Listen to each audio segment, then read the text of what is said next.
Hello, everyone. Welcome to Chapter 7 in Advanced Marketing. I apologize for the lateness of the posting of this video.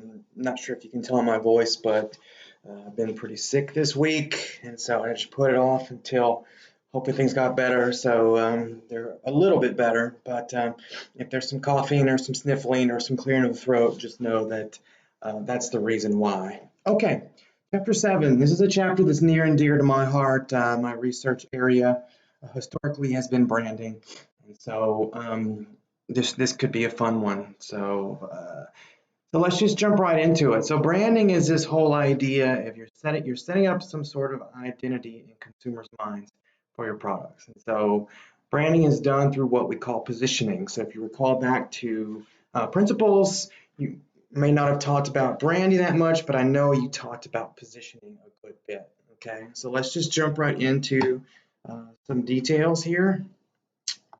Okay, so again, the whole idea of branding is to create some sort of identity to set your product apart from the competition. Okay, so it's important to note up front that the brand is not just the logo. When someone says, how would you typify, Apple's logo? Or how would you typify Apple's brand? Someone's going to say, well, it's just that little apple. No, there's a lot more to it. Okay, so just want to make sure that is part of it. So, Mercedes-Benz kind of is known for luxury. BMW is known for performance, and Rolex is kind of associated with wealth. So those are the brands themselves, okay? So again, it helps you set your products apart from the competition, okay? We got something called corporate branding, where you focus on creating a brand for the entire corporation. You may sell lots of different products, lots of different brands, but the corporation itself is its own brand. So something that we do is try to brand an organization as a whole. So you'll see lots of commercials and things related to companies like, a good example would be the oil companies. They do a good job of kind of branding their corporation as a whole. Why do we do branding? All of these things here. So I'm not going to read through them. Just up front, most importantly, it's the first one there, product identification, just making sure that consumers know who you are and what your products are. Okay, but risk reduction is part of it, and image, loyalty, those types of things. Okay, you have to make some decisions about how you're going to brand your products. We've got manufacturer brands, think Bluebell. We've got private label brands, think Kroger's branded ice cream, something like that. Then we have individual brands versus family brands. So an individual brand is just each brand gets its own name. Family branding, you're going to have kind of a portfolio of products all with one brand name. A good example is Ford. Ford has the Explorer and the pickup truck and other SUVs and sedans. They're all Ford something. That'd be an example of family branding. Then you have things like co-branding and brand licensing, where you're going to basically go into business with another company and kind of co-promote each other. Okay, brand licensing, basically you're giving another company the right to use your brand name on things that they produce, things that they sell. Okay, all right. Brand loyalty, brand equity are big parts of brand value. Packaging and labeling kind of plays into this whole idea of branding as well. Think about the package your last iPhone came in, that big white box, kind of all fancy, kind of gives off this certain vibe. It's just part of their branding. Okay. Manufacturer versus private label brands, we just talked about. Same thing with individual versus family branding. Okay. You sell manufacturer or brand name products, you're going to get all these benefits. Okay. Private label brands generally are a little bit more profitable for retailers. They're only available in one particular retailer, so there's less competition for sure, and other benefits there as well. Brand alliances, again, where you're putting more than one brand into a product. Okay. Betty Crocker cake mix with Hershey's syrup is an example. A location that has both Long John Silver's and Pizza Hut would be an example of a strategic brand alliance as well. Coke, some sort of Coke product that has Splenda in it would be an example of a strategic branded alliance as well. Brand licensing we talked about briefly. Brand value just basically results from loyalty. If you build the brand the right way, consumers become very, very loyal, and they're going to buy your product basically no matter what. Brand equity is just kind of the financial value, essentially, of your particular brand. Okay, so like it says there, it's linked to awareness, loyalty, quality. We could do a Google search and find, rankings of the top brands in the world based on brand equity, and you'll see that there are some that have significant value. Apple's a good example. Google's a good example.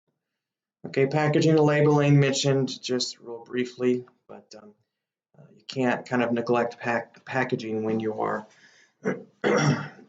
putting together your branding strategy. All right, differentiation and positioning, we talked about at the beginning. It's just about making sure your products are different from the competition. If you're not different, what is it that makes you unique? Okay, why should they choose you over the competition if you're not different? Okay, so positioning we use to create brand image and also to differentiate ourselves. Think about two different brands of, say, spaghetti sauce, Prego and Ragu. What makes them different? Not much other than just the brand name itself. They have their own kind of little image and identity in consumers' minds, and that helps them be separate in consumers' minds. Okay. Relative position, we oftentimes need to know what our position is relative to our competition. Are we in a superior position over our competition, or are we not? It's always a great question. So companies can do research and come up with what we call a perceptual map. You can also call it a position map. Basically, we kind of have an idea of who we are in the consumer's minds, but how do consumers view the competition relative to us? Okay, so if we were in the car business, two things we may want to know is, conservative to sporty is kind of one attribute dimension, and expensive to affordable is another dimension. We can go out and survey, thousands of people, do some statistical analysis, and come up with, a resulting data that we can then plot graphically to see kind of where we are. Okay, so it tells us a lot of good stuff here. For Toyota, from a position standpoint, Honda is going to be our closest competitor. If we're Toyota and we aim to, capture market share away from Volkswagen, for example, we're going to have to figure out how to kind of change our position in consumers' minds to become more like Volkswagen, if that is indeed our goal. Strategy canvas. This is for booksellers, Barnes & Noble, and Amazon. You can kind of plot relative rankings on different attributes. Amazon is cheaper than Barnes & Noble. Their book selection is worse. They have more non-book offerings. They have better store hours. They have a better membership program than Barnes & Noble. The green line does not extend to lounge area because Amazon does not have brick and mortar stores at the time of this recording. So again, if you've got someone you're going head to head with, this is another good graphical way to see kind of where you differ from the competition in terms of how consumers perceive you and that competition. Okay, how do we differentiate ourselves? There's lots of different ways we can do that. Sometimes it's the product itself, features, benefits, value, things like that. If we do have some significant value that our competitors don't provide, we need to obviously promote that and educate the consumers about how, that is advantageous to them. Okay. Customer support, you get into a situation where you've got a bunch of different competitors that are all pretty much the same. Another way you could differentiate yourself would be through customer support.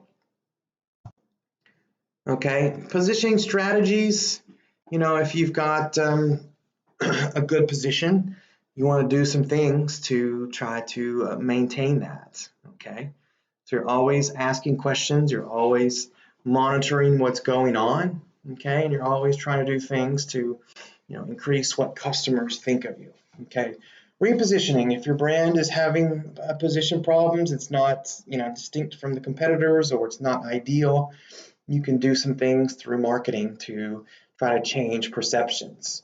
Hyundai has done this in the last couple years. They've repositioned their brand to be more like Honda and Toyota and less like Kia, and it's worked pretty well for them. Their quality of their products has gone up, and I would assume their profitability has gone up as well. So they've done a good job with that. Over time, you've got to consider what happens. Brands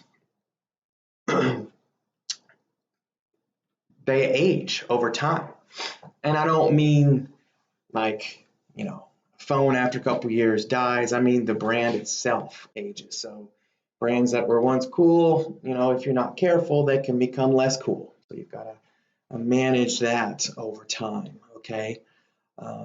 So there is that, but you also have to think about this in terms of the product category. Okay. So different product categories age at different rates. So a category that was once super hot and had lots of really attractive, profitable competitors may be kind of dying off.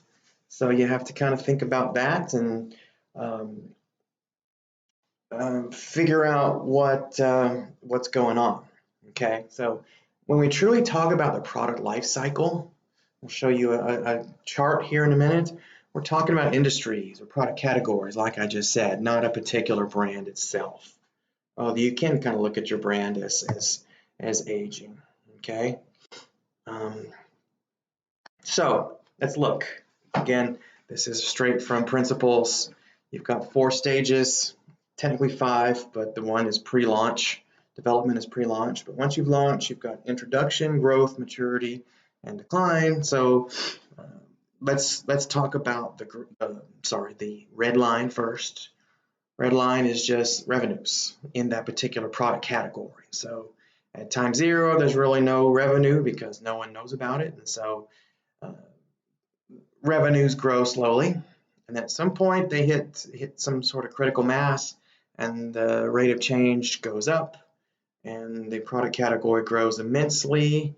And then at some point, it gets mature. It kind of flattens out. There's saturation, or there's a lack of innovation. And so that industry or category-wide sales start to slow down. At some point, they decline, and then move into the decline stage, which is not a place where you want to be. Okay, and you can see profits at time 0 are 0, or actually negative, and they don't necessarily really become significant until you get into the growth stage. And then once you get into maturity, industry profits start to decline. Okay, so if you're in marketing, you've got to think about how you can influence the market in each of these stages. In introduction, it's really about just building awareness. Trialing the product is important here. Trialing the product. Growth stage, probably still the same. Trialing is not necessarily as important because the word is out and people are going to flock to stores to buy this product. So it's more, continuing building awareness, maybe using sales promotions and things. And once you get to maturity, you're trying to squeeze out that last little bit of growth. And so you may do more with sales promotions and things to kind of squeeze those last dollars until things start to decline. And then in the decline stage, what do? A lot of companies get out. Other companies just reduce their marketing support and just kind of let it ride until it kind of dies on its own. Okay. Know that sometimes you can kind of arise out of a decline stage. Think about vinyl records and turntables. That whole industry has certainly arisen out of the decline stage back into some sort of probably growth stage. But you don't see that a whole lot, but no, it is possible. Okay, so there's a slide or two for each of these stages. I'm not going to read through them, but again, just know that the development stage, kind of the pre-launch stage, you're not selling products, you're just spending lots of money trying to design the product in such a way that's going to be valuable to consumers. Okay, introduction stage, again, I already mentioned this, building awareness, trialing the product, inducing consumers, things like that. Educate. Okay. And know that all these slides you can find in the shared folder. Go to Canvas, click on Home, click on Shared Folder. You can find the actual slides themselves. Okay. Growth stage, you already talked about. Build a position, defend that position. Okay. Make sure that branding plays a huge role here, and you're setting yourselves apart from the competition, because that's super important. Okay. Pricing is an issue, like it says here, during the growth stage. You've got lots of competition here, so there may be some competitive price pressures that come into play. A lot more competitors going to enter the market, and that's going to cause some problems as well. But like it says there in the last bullet, there's a shakeout period that happens where a lot of the less competitive brands are going to enter the market here, but also exit the market here because they just can't keep up. Maturity stage, you get to a point where it's no longer attractive to enter, so you won't see a whole lot of competition. Holding market share, stealing market share, things like that are goals that you can pursue in the maturity stage. Okay, you can reposition yourself potentially. You can find new uses for the product, things like that. You can augment the product in certain ways. And then here we are in the decline stage. You can reposition, do new things, harvest or divest, which is two ways that you can get out of that particular market. Okay. So harvesting, you just kind of slow down market support over time, and divesting is you're just getting rid of it completely. Okay, so a couple things to consider in the decline stage. Is there a future potential here? Maybe, maybe not. And how is your product doing within that market that still exists? If others are dropping out, are you able to kind of capture value from those who have stayed? Okay, so that is something to think about. And so just because you're in decline doesn't necessarily mean that you have to necessarily pull out. There are other things you can possibly do to stay relevant and profitable. Okay, you're probably going to want to drop your price. Your margins are going to shrink. Okay, and so you don't want to be in an industry that's in the decline stage, but it's not always the end of the world. Some companies can do really well operating completely within the decline stage. Okay. All right, and that's all we have for this chapter. Again, sorry for the delay, but I hope you enjoy this, and please let me know if there are questions.